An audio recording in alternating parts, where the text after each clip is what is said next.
মঞ্চে নাহিদের পাশে দাঁড়ানো ছিল সার্জিস আলম। হালকা চাপিয়ে সার্জিসের জায়গা দখলে নেন নাসির উদ্দিন পাটোয়ারি। নিজের অবস্থান ছাড়তে নারাজ সার্জিস একটু পেছনে গিয়ে নাহিদ ও পাটোয়ারির মাঝের চিপায় ঢুকে পড়লেন। স্বাভাবিকভাবেই বাঁ দিকে চাপতে হলো পাটোয়ারিকে, যেন হারানো জায়গা পুনরুদ্ধার করলেন সার্জিস আলম। মঞ্চে নতুন দলের নেতাদের সারিবদ্ধ হয়ে যখন দাঁড়ানোর পালা, ঠিক তখনই এমন দৃশ্য ক্যামেরায় বন্দী হয়। ভিডিওতে দেখা যায় শুরুতেই মঞ্চে এগিয়ে আসেন হাসনাত আব্দুল্লাহ, মাঝখানে দাঁড়ান নাহিদ ইসলাম। তখন এক পাশে হাসনাত আর এক পাশে সার্জিস। পাশ থেকেই 6 সেকেন্ড পর আসেন পাটোয়ারি, খুঁজতে থাকেন নিজের জায়গা, দাঁড়াবেন কোথায়। হাসনাতের দিকে গিয়ে সবাইকে ডান দিকে যেতে বলেন, কিন্তু কেউ না শুনলে তখনই নাহিদ সার্জিসের মাঝখানের জায়গায় ঢুকে পড়েন পাটোয়ারি। এখানেই চাপা পড়ে যান সার্জিস তখনই পেছনে সরে গিয়ে নাহিদের পাশে আবারও দাঁড়ানোর চেষ্টা করেন। অনেকক্ষণ পর নাহিদের পাশে দাঁড়ান, আর তখনই পাটোয়ারিকে বাঁ দিকে সরে যেতে হয়।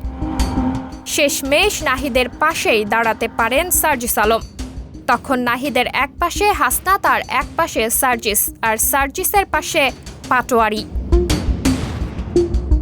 মঞ্চে ঠেলা ধাক্কার প্রায় 1 মিনিটের মতো এই দৃশ্য দেখা যায় ভিডিওতে।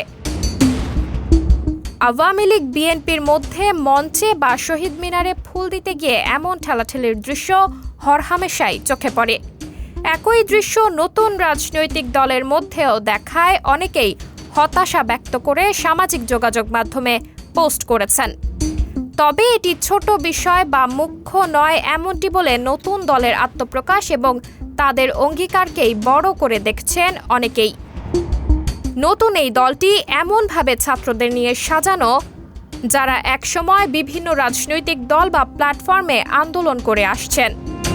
জুলাই আন্দোলনে তারা ফ্যাসিবাদ ব্যবস্থাকে বিলোপ করতে ঐক্যবদ্ধ এক আন্দোলন করেন এবং চূড়ান্ত সফলতা লাভ করেন।